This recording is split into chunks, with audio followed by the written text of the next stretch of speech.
Welcome to the show. AstraZeneca just announced that they are withdrawing COVID-19 vaccine worldwide, citing surplus of newer vaccines. So AstraZeneca has begun the worldwide withdrawal of its COVID-19 vaccine due to a surplus of available updated vaccines. The target new variants of the virus. All right, the virus is mutating. So the company, the global well-known pharmaceutical company, is withdrawing former vaccines. So the announcement follows the pharmaceutical company in March voluntarily withdrawing its European Union marketing authorization, which is the approval to market a medicine in member states. On the 7th of May, the European Medicines Agency issued a notice that the vaccine is no longer authorized for use. So in a statement, AstraZeneca said the decision was made because there is now a variety of newer vaccines available that have been adapted to target COVID-19 variants.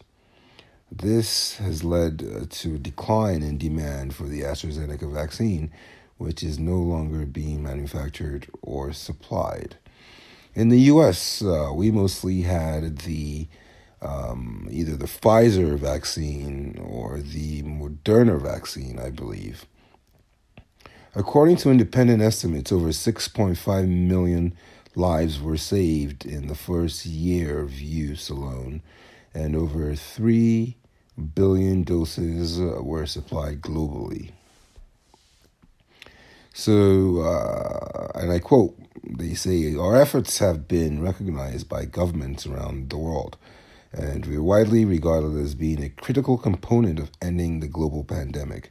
We will now work with regulators and our partners to align on a clear path forward to conclude this chapter and significant contribution to the COVID-19 pandemic."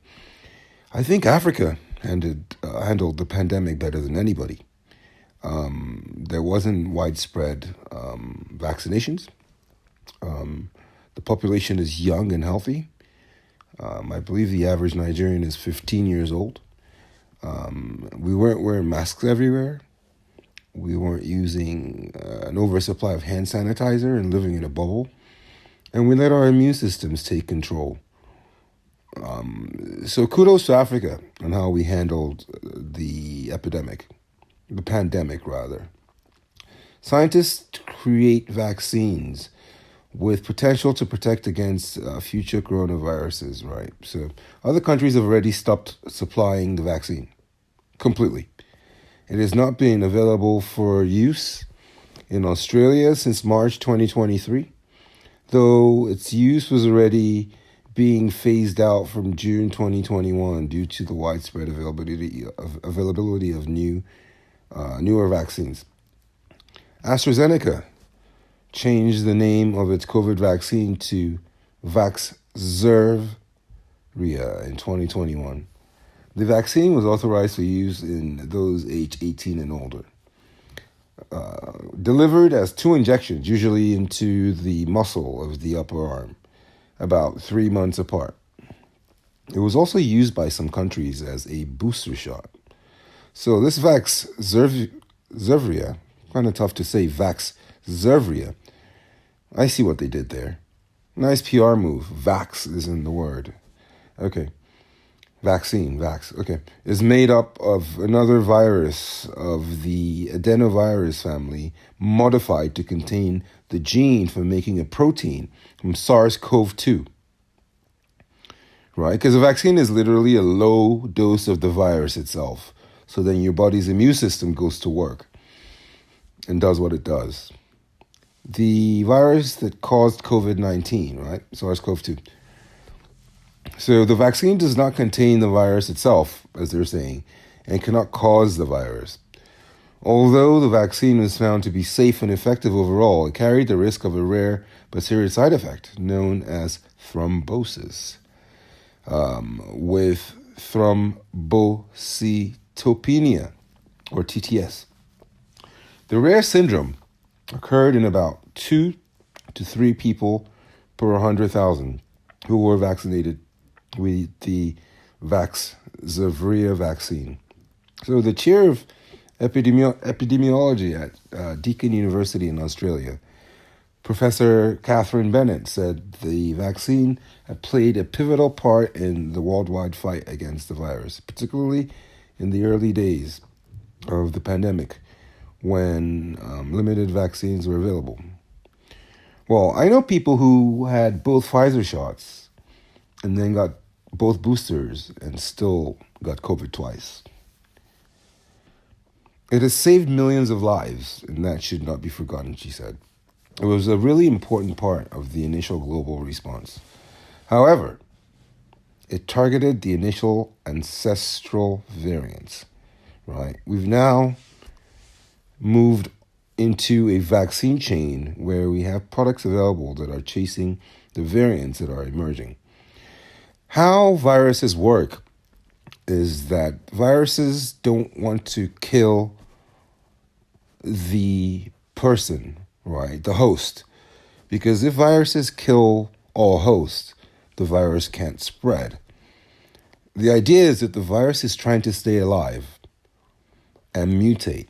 So the virus wants to get you sick so you can then spread it to others who would also get sick and spread it to others. If viruses killed everybody, the virus dies as well, which is not the virus's intention. It's a weird concept. There is also a shift in the risk calculus as well, given populations are much more protected. And even though, of course, COVID still causes deaths, we are overall less vulnerable to the disease, right? A lot of us have built mutations. And a lot of us have built, not only have seen mutations of the virus, but we've built resistance, rather, to the virus due to our immune system and how the body works to tackle illnesses. The latest COVID-19 vaccine advice issued by the World Health Organization, WHO, in April advised that formulations of COVID-19 vaccines should target the JN.1 lineage of the virus, which is displacing the existing XBB lineage variants. So, I think COVID is over. I think let our immune systems take over. We should start licking doorknobs again and eating some dirt, so our immune systems can develop instead of living in a bubble, wearing a mask and using hand sanitizer all the time. Sometimes it's better for your system to get a low dose of certain viruses or bacteria so that our immune systems can develop. And so when the virus or bacteria shows up again, our body knows what to do. It's not alien. Anyway, thanks for stopping by. Leave a comment and subscribe.